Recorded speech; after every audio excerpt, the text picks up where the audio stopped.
नमस्कार, लक्ष्मण धारा education platform में आप सभी का स्वागत है। प्यारे साथियों, अपन एनसीईआरटी एमसीक्यू सीरीज हिस्ट्री की जो थी उसके अंदर अपन ये दूसरी पीडीएफ ओपन हो गई।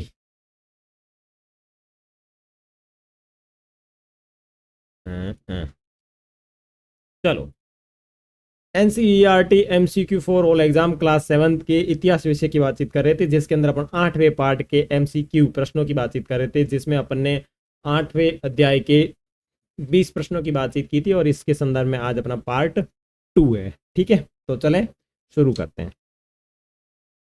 इसके पहले के जो वीडियो है वो आपको लक्ष्मण धारा यूट्यूब चैनल की प्लेलिस्ट के अंदर मिल जाएंगी, तो आप वहाँ पे प्लेलिस्ट चेक कर लेना और वहाँ पे आपको बड़ी आसानी से मिल जाएंगे और आप उनके आंसर दे सकते हैं। आवाज़ वगैरह बिल्कुल क्लियर है, कोई दिक्कत नहीं है। चलो आप आगे शुरू करते हैं 21 से। तो चलो,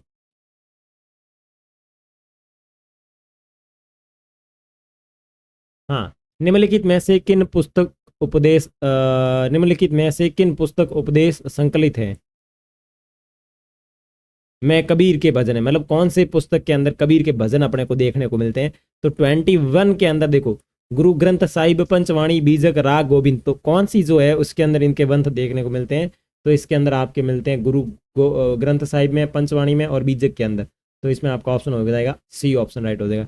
21 के अंदर जो अपना ऑप्शन राइट हो जाएगा वो सी ऑप्शन राइट हो जाएगा। आगे देखो, कबीर एक अत्यधिक प्रभावशाली संत थे। इनका लालन पालन जो है बनारस या उसके आसपास के मुसलमान जुल्हा परिवार में हुआ था और हमें उनके विचारों की जानकारी अधिक उनकी सखियों और साखियों पदों के विशाल संग्रह में मिलती है, जिसके बारे में कहा जाता है कि इनकी संरचना तो कबीर ने की थी, परंतु ये गुमंतु भजन गायकों के द्वारा गाए जाते थे। इनमें से कुछ भजन गुरु ग्रंथ साहिब में अपने को मिल जाएंगे। आगे देखो, गांधी जी का प्रिय भजन वैष्णव जन तो तेने कही ये पीर पराई जाने रे, किस संत का है? ये जो कथन है वो कौन से संत ने कहा था? तो ये कहा था नरसिंह मेहता ने। देखो, नरसिंह मेहता प्रसिद्ध गुजराती संत थे, ध्यान रखना ये गुजरात के संत थे और जिन्होंने राधा कृष्ण की भक्ति की और उनके प्रेम का चित्रण गुजरात में गीतों की रचना द्वारा किया। उन्होंने ही प्रसिद्ध भजन वैष्णव संत तो तेने कहिए की रचना भी की थी। इसकी रचना किसने की थी? तो नरसिंह मेहता ने की थी, जो गुजरात के एक फेवरेट या प्रसिद्ध जो थे वो संत थे। आगे देखो, नयनार एवं अलवार संतों ने भारतीय उपमहाद्वीप में किस जगह धार्मिक आंदोलन का नेतृत्व किया? तो कौन सी जगह धार्मिक आंदोलन का नेतृत्व किया? तो ये किया था दक्षिण भारत के अंदर। 7वीं से 9वीं शताब्दी के बीच कुछ नए धार्मिक आंदोलनों का प्रादुर्भाव हुआ दक्षिण भारत में। इन आंदोलनों का नेतृत्व नैनारों यानी शैव संतों और अलवारों वैष्णव संतों ने किया। नेक्स्ट आबे देखो 24 में, नयनार एवं अलवार संतों के संबंध में नीचे दिए गए कथनों पर विचार कीजिए। ये संत सभी जाति से नहीं बल्कि कुछ समृद्ध एवं शिक्षित जाति से संबंधित थे। क्या 24 में ये बात सत्य है? नहीं, ये बात गलत है। ये संत बौद्ध एवं जैन धर्म के बड़े प्रचारक थे। नहीं, ये तो कटु आलोचक थे।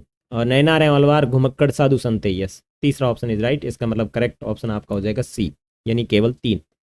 कथन 1 और 2 गलत हैं। ये सभी संत सभी जातियों के थे, जिनमें पुलैया और पनार जैसी अस्पृश्य जातियां जो समझी जाती थी उसके भी संत इसमें शामिल थे। तो इसका मतलब ये सभी जातियों के संत थे। वे बौद्ध एवं जैन के कटु आलोचक थे और शिव तथा विष्णु के प्रति सच्चे प्रेम को मुक्ति मार्ग बताते थे। इन्होंने कहा भाई बौद्ध धर्म जैन धर्म के कटु आलोचक थे, उन्होंने कहा शिव और वैष्णु की आप बिल्कुल अच्छी तरीके से पूजा करें और यही सच्चा भक्ति का प्रेम है। कथन 3 सत्य है। ये साधु संत घुमक्कड़ प्रकृति के थे, जिनमें जिस किसी स्थान या गांव पर जाते थे वहाँ स्थानीय देवी देवताओं की प्रशंसा के अंदर सुंदर कविताएं रचकर उन्हें संगीतबद्ध कर दिया करते थे। नेक्स्ट 25, नयनार एवं अलवार संतों के संदर्भ में नीचे दिए गए कथनों में से कौन से कथन जो है वो सत्य है? इन संतों ने संगम साहित्य में समाहित प्यार को सूरवीरता के आदर्शों को अपनाकर भक्ति के मूल्य में अपना समावेश किया। क्या ये बात सत्य है? Yes, it's right. चोल एवं पांड्यन राजाओं ने उन अनेक धार्मिक स्थलों पर विशाल मंदिर बनाए जहां ये संत लोग जाया करते थे या फिर यात्राएं करते थे। तो बिल्कुल ये भी सही है, तो आपका ऑप्शन इज सी करेक्ट। दोनों कथन सत्य हैं। इन संतों ने संगम साहित्य में समाहित प्यार और सूरवीरता के आदर्शों को अपनाकर भक्ति के मूल्यवानों में भक्ति के मूल्यों में उनका समावेश किया। 10वीं से 12वीं सदी के बीच चोल और पांड्यन राजाओं ने उन अनेक धार्मिक स्थलों पर मंदिरों बनवा दिए जहां संत कवियों ने यात्रा की। इस प्रकार भक्ति परंपरा और मंदिर पूजा के बीच गहरे संबंध स्थापित हो गए। यही वह समय था जब उनकी कविताओं का संकलन तैयार किया गया था। आगे देखो, तेवरम और तिरुवाचकम किनके गीतों का संकलन है? तो 26 के अंदर जो आपका ये है नयनार संतों का, जो नयनार संत थे उनका ये गीत संकलन है। देखो, नयनार संतों ने गीतों को दो भागों में, दो किताबों के अंदर या दो उनके संकलन है। पहला है तेवरम और तिरुवाचकम। इनमें सर्वाधिक प्रसिद्ध संत हुए अपार, समंदर, सुदुदार और मणिक्व सागर। आगे देखो, अलवार संतों के गीत किस में संकलित है? तो जो अलवार संत है उनके गीत जो संकलित है वो है दिव्य प्रबंधम में, ठीक है ना। अलवार संत संख्या में 12 थे। अलवार संतों की जो टोटल संख्या थी वो कितनी थी? 12 थी। वे भिन्न भिन्न प्रकार की पृष्ठभूमि से आए थे। उनमें सर्वाधिक प्रसिद्ध परी अलवार, उनकी पुत्री अंडाल, तोरंडर, डिप्पोडी और नम्मालवार थे और उनके गीत दिव्य प्रबंधम में संकलित है, ठीक है। उसके बाद में देखो आगे, प्रसिद्ध दार्शनिक शंकराचार्य किस सिद्धांत के समर्थक थे? तो शंकराचार्य जो थे वो आपके अद्वैतवाद किसके प्रसिद्ध सिद्धांत मतलब जो थे सिद्धांत के समर्थक थे? तो अद्वैतवाद के समर्थक थे। देखो, भारत के सर्वाधिक प्रभावशाली दार्शनिकों में से एक शंकर का जन्म 8वीं शताब्दी में केरल में हुआ था। वे अद्वैतवाद के समर्थक थे जिनके अनुसार जीवात्मा और परमात्मा दोनों एक ही है। उन्होंने शिक्षा दी कि ब्रह्मा जो एकमात्र परम सत्य है वह निर्गुण और निराकार है। शंकर ने हमारे चारों ओर के संसार को मिथ्या या माया माना है और ज्ञान के मार्ग को अपनाने का उपदेश दिया। इन्होंने कहा कि आपके चारों तरफ जो संसार है वो सब मिथ्या है, कुछ नहीं है इसके अंदर, छोड़ो इसको। उसके बाद में विशिष्टता द्वैत के सिद्धांत का प्रतिपादन किसने किया? तो 29 के अंदर जो आपका ऑप्शन राइट हो जाएगा वो हो जाएगा डी, यानी रामानुजाचार्य ने ये सिद्धांत का प्रतिपादन किया था। रामानुज ने विशिष्टता द्वैत के सिद्धांत का प्रतिपादन किया जिसके अनुसार आत्मा परमात्मा से जुड़ने के बाद भी अपनी अलग सत्ता बनाए रखती है। रामानुज विष्णु भक्त अलवार संतों से बहुत प्रभावित थे। उनके अनुसार मोक्ष प्राप्त करने का उपाय विष्णु के प्रति अन्य भक्ति भाव रखना है। रामानुज के सिद्धांत ने भक्ति की नई धारा को बहुत प्रेरित किया जो परवर्ती काल में उत्तरी काल में विकसित हुई थी। नेक्स्ट 30वें क्वेश्चन के अंदर देखो, वीर शैव आंदोलन की विशेषता से संबंधित नीचे दिए गए कथनों पर विचार कीजिए। तमिल भक्ति के आंदोलन और मंदिर पूजा की प्रतिक्रिया स्वरूप यह आंदोलन शुरू हुआ, क्या ये बात सत्य है? यस। ये सभी प्रकार के कर्मकांड या मूर्ति पूजा का विरोधी था। यस। ये आंदोलन सभी व्यक्तियों की समानता के प्रश्न में ब्राह्मणवादी विचारधारा के विरुद्ध था। यस। इसका मतलब option D is correct. Alvar एवं नयनार संतों के द्वारा शुरू किए गए तमिल भक्ति आंदोलन और मूर्ति पूजा के बीच विशिष्ट संबंध थे। इसके अनुसार इसके परिणाम स्वरूप जो प्रतिक्रिया हुई वह वश्वना और अल्मा प्रभु और अक्कमा देवी जैसे अनेक साथियों द्वारा शुरू किए गए वीर शैव आंदोलन में स्पष्ट दिखाई देती है। ये आंदोलन 12वीं शताब्दी के मध्य में कर्नाटक में शुरू हुआ। वीर शैवों ने सभी व्यक्तियों की असमानता के पक्ष में और जाति तथा नारी के व्यवहार के बारे में ब्राह्मणवादी विचारधारा के विरुद्ध अपने प्रबल तर्क प्रस्तुत किए थे, ठीक है ना। आगे नेक्स्ट देखो, संत ज्ञानेश्वर, रामदेव, एकनाथ एवं तुकाराम तथा सखुबाई जैसी स्त्रियों ने किस क्षेत्र में भक्ति आंदोलन का नेतृत्व किया? तो कौन से क्षेत्र के इन्होंने भक्ति आंदोलन का नेतृत्व किया? तो ये इन्होंने किया था महाराष्ट्र। ये सब के सब महाराष्ट्र के। 13वीं से 17वीं शताब्दी तक महाराष्ट्र में अनेक संत एवं कवि हुए जिनकी सरल मराठी भाषा, जिनके जो संतों के जो लेख है वो सरल मराठी भाषा में लिखे गए थे, ठीक है। आज भी जन मन को प्रेरित करते इन्हीं संतों में प्रमुख थे ज्ञानेश्वर, नामदेव, एकनाथ, तुकाराम और सखुबाई। कौन कौन? ज्ञानेश्वर, नामदेव, एकनाथ, तुकाराम और सखुबाई जैसी स्त्रियां तथा चोखा मेना का परिवार जो अस्पृश समझी जाने वाली महार जाति का था। संत ज्ञानेश्वर ने भगवत गीता पर टीका लिखा तथा नामदेव के कुछ पद्यात्मक गीत गुरु ग्रंथ साहिब में संग्रहित है। 32 13वीं से 17वीं सदी तक महाराष्ट्र में चले भक्ति आंदोलन के संदर्भ में नीचे दिए गए कथनों पर विचार कीजिए। भक्ति की यह परंपरा पंढरपुर में विट्ठल विष्णु का एक मंदिर पर जन मन के हृदय में विराजमान व्यक्तिगत देव संबंधित विचारों पर केंद्रित थी। क्या 32 के अंदर ये बात सत्य है? यस, ये बात सत्य है। उसके बाद में इन संत कवियों ने सभी प्रकार के कर्मकांड, पवित्रता के ढोंगों एवं जन्म आधारित सामाजिक अंतरों का विरोध किया। यस, ये बात भी सत्य है। इन्होंने संन्यास के विचार पर अत्यधिक बल दिया, ऐसा कुछ नहीं कहा। तो इसमें ऑप्शन जो आपका राइट हो जाएगा 32 में 1 और 2। और यहाँ आप व्याख्या देख सकते हैं।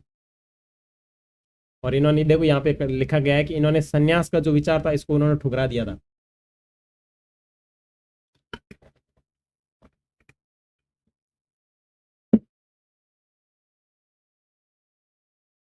इन्होंने क्या कहा कि केवल 3 गलत है। इन संत और कवियों ने संन्यास के विचार को ठुकरा दिया था। किसी भी अन्य व्यक्ति की तरह रोजी रोटी कमाते हुए परिवार के साथ रहने और विनम्रता पूर्वक जरूरतमंद साथी व्यक्तियों की सेवा करते हुए जीवन बिताने को अधिक पसंद किया।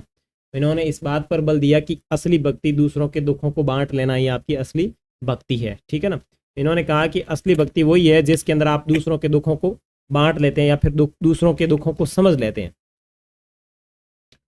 आगे देखो, प्रारंभिक शताब्दियों के संदर्भ में नीचे दिए गए कथनों पर विचार कीजिए। विशुद्ध धार्मिक अनुष्ठानों के माध्यम से शिव, विष्णु तथा दुर्गा को परम देवी देवताओं के रूप में माना जाने लगा। क्या 23 के अंदर ये बात सत्य है? यस। यानी सबसे पहले बात करें तो विष्णु, दुर्गा और शिव को ये परम देवी देवताओं के रूप में माना जाने लगा। स्थानीय मिथक तथा किस्से कहानियां पौराणिक कथाओं की अंग बन गई थी। यस, ये भी बात सत्य है। इस काल में भक्ति की विचारधारा इतनी लोकप्रिय हो गई कि बौद्ध और जैन मंतावलंबियों ने भी इसके विश्वासों को अपना लिया था। Yes, this is B right. तो डी ऑप्शन करेक्ट आंसर। और यहाँ आप इसकी व्याख्या देख सकते हो।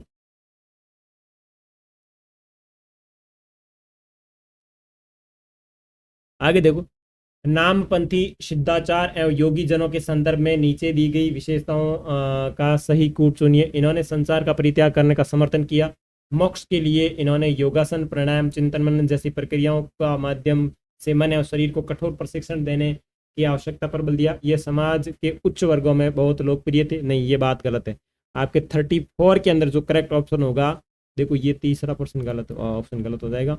इनके द्वारा रूढ़िवादियों धर्म की आलोचना ने भक्ति मार्गी धर्म के लिए आधार तैयार किया। तो इसके अंदर जो आपका राइट ऑप्शन होगा वो 1, 2 और 4 होगा। 1, 2 और 4। इसका मतलब इसमें आपका जो ऑप्शन राइट है 34 के अंदर वो है सी। ठीक है ना। देखो, केवल कथन 3 गलत है। ये समूह उच्च वर्ग में नहीं बल्कि समाज की नीची कही जाने वाली जातियों में बहुत अधिक लोकप्रिय हुआ और इनके विचार से निराकार परम सत्य का चिंतन मनन उसके साथ एक होने की अनुभूति की मोक्ष है। 35 देखो, सूफियों के संदर्भ में निम्न में से कौन से कथन सत्य हैं? सूफियों और संतों में कोई समानता नहीं थी। सूफी और जो संत थे, क्या इनमें कोई समानता नहीं थी? ठीक है। सूफी मुसलमान रहस्यवादी थे। सूफी लोगों ने मुस्लिम धार्मिक विद्वानों द्वारा निर्धारित कर्मकांड और आचार संहिता का बड़ी दृढ़तापूर्वक पालन किया। यानी कौन सा कथन जो है वो सत्य नहीं है, ऐसा होना चाहिए। तो 35 में सी बता रखा है, केवल 2। कौन सा कथन सत्य? ओ हो या ये बिल्कुल बिल्कुल। वह क्या, देखो, संतों और सूफियों में बहुत अधिक समानता थी। यहाँ तक कि यह भी माना जाता था कि इन्होंने आपस में कई विचारों का आदान प्रदान किया और उसे अपनाया। सूफी लोग धर्म की बाहरी आडंबरों को अस्वीकार करते हुए ईश्वर के प्रति प्रेम और भक्ति तथा मनुष्य के प्रति दया भाव रखने पर बल देते थे। इन्होंने मुस्लिम धार्मिक विद्वानों द्वारा निर्धारित विशुद्ध कर्मकांड और आचार संहिता को बहुत कुछ अस्वीकार कर दिया। ये ईश्वर से ठीक उसी प्रकार से जुड़े रहना चाहते थे जिस प्रकार एक प्रेमी दुनिया की परवाह किए बगैर अपनी प्रियतमा के साथ जुड़ा रहना चाहता है। इस्लाम के अंतर्गत जो उलेमा है, वो उलेमा कौन है? उलेमा एक प्रकार के विद्वान है। इस्लाम के अंतर्गत विद्वानों को उलेमा की संज्ञा दी जाती है। नीचे दिए गए कथनों में से कौन सा कथन सत्य है? सूफी लोग अपनी भावनाओं को व्यक्त करने के लिए काव्य की रचना करते थे और इस्लाम ने उपासना पद्धतियों को सामूहिक रूप में अपनाया, जैसे नमाज कहा जाता है। क्या ये दोनों बात सत्य है? 37 के अंदर बिल्कुल ये दोनों बात सत्य है। इसका मतलब सी ऑप्शन राइट। ठीक है ना। इस्लाम ने एकेश्वर याद यानी अल्लाह के प्रति पूर्ण समर्पण का दृढ़ता से प्रचार किया और उसने मूर्ति पूजा को अस्वीकार कर उपासना की पद्धतियों को एक सामूहिक प्रार्थना अर्थात नमाज के रूप में अपनाया और काफ़ी सरल बना दिया। संत और कवियों की तरह सूफी लोग अपनी भावनाओं को व्यक्त करने के लिए जिन काव्य रचना की किया करते थे, गद्य में एक विस्तृत साहित्य तथा कई किस्से कहानियां इन सूफी संतों के इर्द गिर्द विकसित हुई थी। नेक्स्ट 38 देखो, 38 में क्या कहा गया है कि सूफियों के संदर्भ में नीचे दिए गए सूची में कौन से सही सुमेलित है। जिक्र यानी नाम का जाप करना, समा यानी गाना, और रक्ष मतलब ध्यान। क्या प्रश्न है, कौन सा प्रश्न है? 38। 38 के अंदर जो आपका ऑप्शन राइट है वो ए है, यानी ये सही है, ये सही है, लेकिन ये गलत है। क्यों गलत है आगे देखो। इसके रक्ष का मतलब होता है नृत्य करना, यहाँ पे आपका ध्यान दिया हुआ ना, या इसका मतलब हो जाएगा नृत्य करना। देखो, नाम का मतलब होता है जाप करना, चिंतन का मतलब होता है क्षमा गाना, ठीक है ना, और रक्ष का मतलब होता है नृत्य। ये नीति चर्चा सांस पर नियंत्रण आदि के जरिए इन्होंने प्रशिक्षण प्राप्त कर अपनी नीतियों का विकास किया था। आगे देखो, 11वीं शताब्दी में सूफी लोग किस क्षेत्र से आकर भारत में बसने लगे? तो 11वीं शताब्दी में जो सूफी लोग थे वो कहाँ से आकर भारत में बसने लगे? तो ये मध्य एशिया से आकर के भारत में रहने लगे थे। सूफी शब्दावलियों में खानकाहों का क्या तात्पर्य था? सूफी संतों का निवास स्थान, एक विशेष प्रकार का वस्त्र, गुरु को दी जाने वाली उपाधि, या पूजा स्थान। तो इसमें आपका जो है 40 में आपका ए ऑप्शन राइट हो जाएगा, ठीक है ना। ये विशेष बैठकें होती थी इनकी यहाँ पे। 41 में देखो, सिस्ती सिलसिले के संदर्भ में कौन सा कथन सत्य नहीं है? यह भारत का सबसे प्राचीन, संगठित एवं प्रभावशाली सिलसिला था। 41 में ओके। भारत में सिस्ती परंपरा के प्रथम संत ख्वाजा मोइनुद्दीन चिश्ती थे। या सिस्ती सिलसिले की स्थापना इराक में हुई? नहीं, सिस्ती सिलसिले की स्थापना इराक में नहीं हुई थी, भारत के अंदर शायद जम्मू कश्मीर से हुई थी। देख लेते हैं, अभी यहाँ आ जाएगा। देखो, केवल 3 गलत है। सिस्ती सिलसिले की स्थापना इराक में नहीं बल्कि अबू इशाक ने ईरान के उत्तरी पूर्वी खुरासान में की थी। इराक के, देखो, इराक में नहीं हुई थी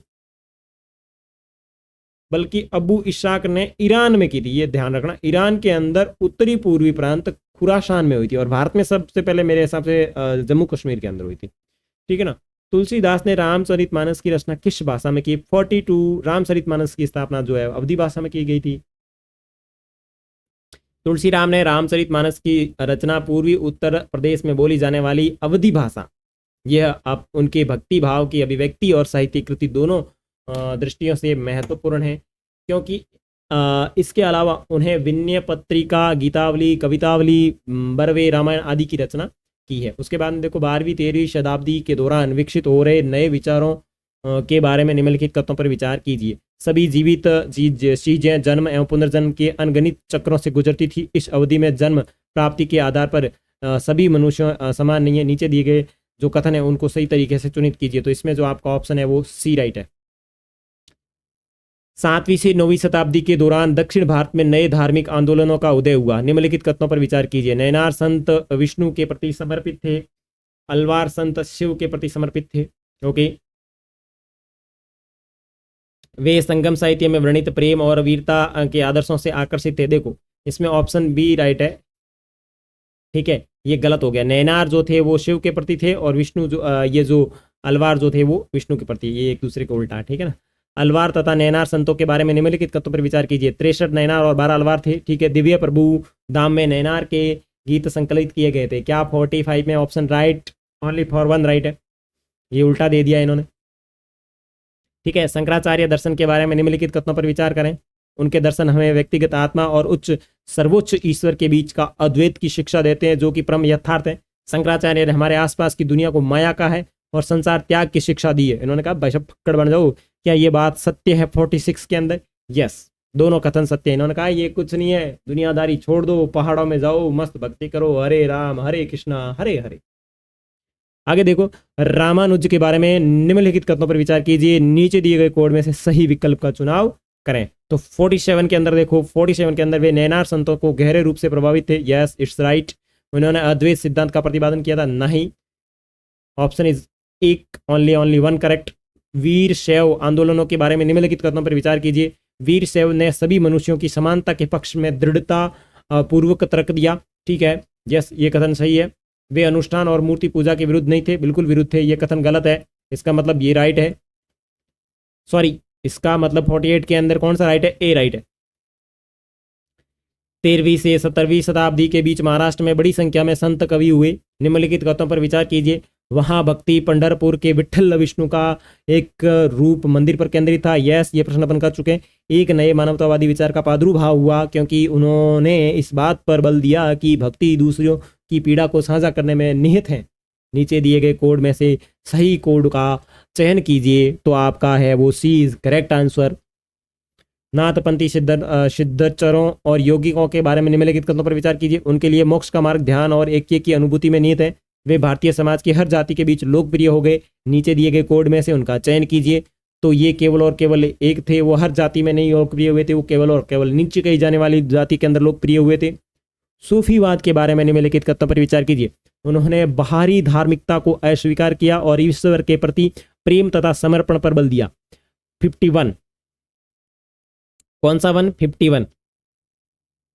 सूफियों का मानना था कि स्थल को दुनिया को एक भिन्न दृष्टि से देखने के लिए प्रशिक्षित किया जा सकता है। नीचे दिए गए कोड में से सही कोड का चयन कीजिए, तो 51 के अंदर आपका आ जाएगा सी 1 और 2।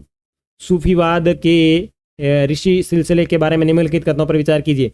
तो यह 15वीं और 16वीं शताब्दी के दौरान कश्मीर में फला फूला। यस, मैं आपको कह रहा था नहीं, भारत के अंदर सूफीवाद की स्थापना कहाँ होती है, तो ये बिल्कुल सही बात है, कश्मीर में फला फूला। ये सिलसिला शेख नसरुद्दीन वली द्वारा स्थापित किया गया। बिल्कुल दोनों कथन सत्य है, इसका मतलब सी इज करेक्ट आंसर। सूफी धर्मसभा के बारे में निम्नलिखित कथनों पर विचार कीजिए। सूफी गुरुओं ने अपने आश्रमों में अपनी धर्मसभाएं की।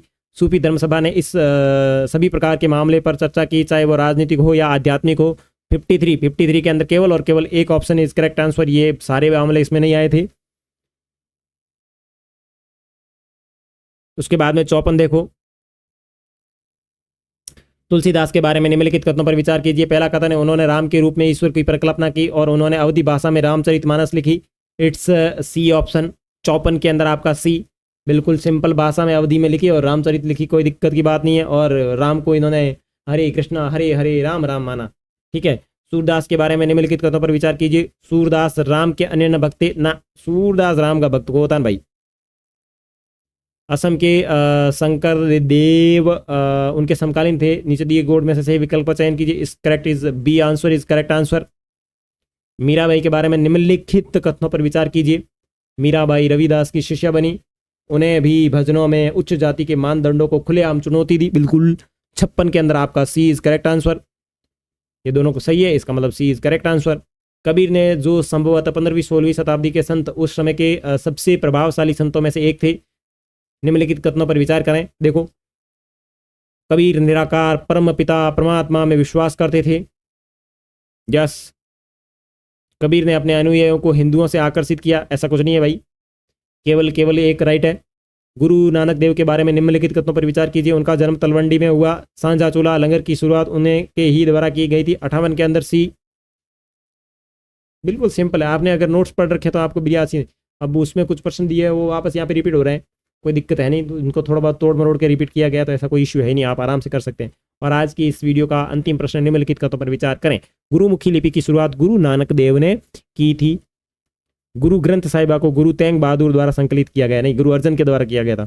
और जो अंगद था ना, उसने इसकी शुरुआत की थी। गुरु नानक देव का जो शिष्य था ना, उसने इनकी शुरुआत की थी। तो इसमें कौन सा ऑप्शन मेरा सही हो जाएगा? उपयुक्त में से कोई नहीं। नेक्स्ट मिलेंगे 9वें अध्याय में, तब तक के लिए बाय बाय। चैनल को सब्सक्राइब करें, वीडियो को अपने दोस्तों के साथ शेयर जरूर करें। और पीडीएफ जो है आपको मिल जाएगी लक्ष्मण धारा टेलीग्राम चैनल के ऊपर, आप ज्वाइन करके मुझे मैसेज कर देना, मैं आपको पीडीएफ भेज दूंगा।